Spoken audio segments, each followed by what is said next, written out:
Bonjour le monde, petite vidéo du matin à l'ombre des noisetiers. Dans ma vidéo précédente, je vous parlais du nécessaire de voyage lorsque l'on est énergéticien ou praticien en rituel, witchy entre guillemets.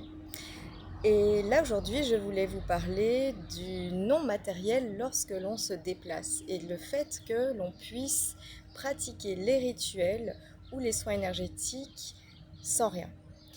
Donc, si un jour vous partez et que vous n'avez rien emporté, eh bien sachez que ce n'est pas grave.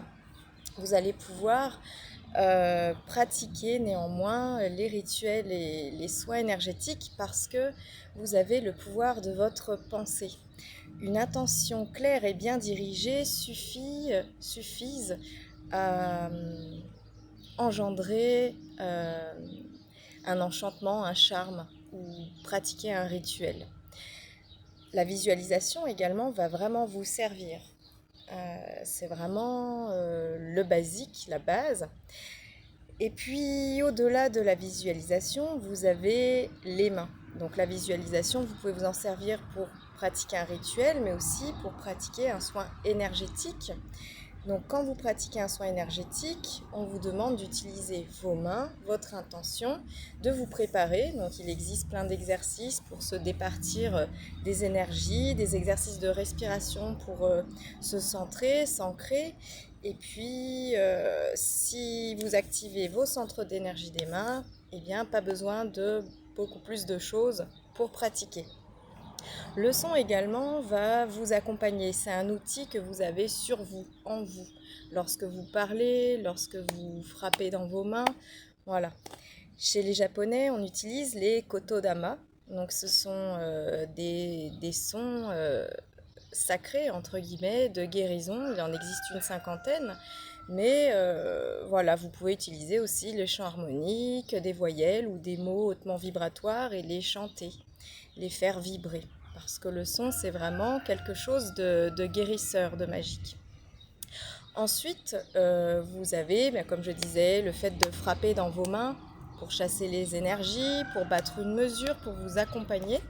Ça, c'est vraiment un outil que vous avez tout le temps sur vous et c'est très simple à mettre en pratique. Donc pas besoin de tambour forcément, pas besoin de triangle, pas besoin de tambour océan ou d'autres instruments. Voilà, si vous partez sans rien, votre voix, vos mains sont suffisants. Pour pratiquer également, on va utiliser la posture, l'ancrage, parce que ça fait partie d'un rituel. Quelqu'un de bien ancré, bien préparé, va pouvoir faire un rituel seulement par la pensée et visualiser vraiment les éléments, s'il travaille avec les éléments lorsqu'il va faire un cercle rituel. On va utiliser également la respiration, etc., etc. Donc il n'y a vraiment pas besoin d'outils pour pratiquer en énergétique ou pratiquer les rituels. Quand vous partez, par contre, je suis sûre que lors de balades, vous êtes tenté par la cueillette. Donc la cueillette, elle peut vous servir pour les rituels si vous voulez tracer un cercle, si vous voulez faire un mandala en land art, voilà, que ce soit des pierres, des feuilles, des petits bouts de bois, des coquillages si vous êtes au bord de la mer ou du bois flotté. Voilà, tout peut vous servir pour créer un cercle rituel, un mandala land art, de visualisation créatrice, etc., etc. Ensuite, ce qui est important aussi lorsque l'on pratique l'énergétique et les rituels hors de chez soi et que l'on n'a rien, c'est d'avoir une parole impeccable pour déjà créer une atmosphère belle, positive, qui fasse monter le taux vibratoire. Donc vous voyez, en fait, avec rien, on peut faire plein de choses. Donc ce qui est bien, c'est de toujours commencer, que ce soit un soin ou un rituel, par le nettoyage, le centrage. Donc cela passe par la respiration, que cela passe par une clarté de la pensée et que cela passe par un nettoyage de soi-même. Donc, par exemple, en Reiki, avant toute pratique, on va faire le soin de nettoyage, puis ensuite une prière de programmation, entre guillemets. Mais voilà, on ne démarre jamais la pratique sans ces exercices.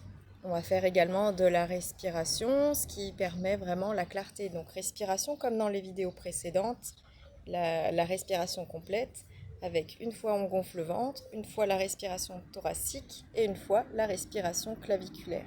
Une fois que vous connaissez tous ces petits trucs, peu importe que vous ayez emporté votre matériel ou non, vous pourrez pratiquer l'énergétique et les rituels en toute simplicité. Si vous avez des questions, n'hésitez pas à les poser dans des commentaires. Je me ferai un plaisir d'y répondre comme à l'accoutumée. En attendant, je vous souhaite une bonne journée et vous dis à tout bientôt. Ciao!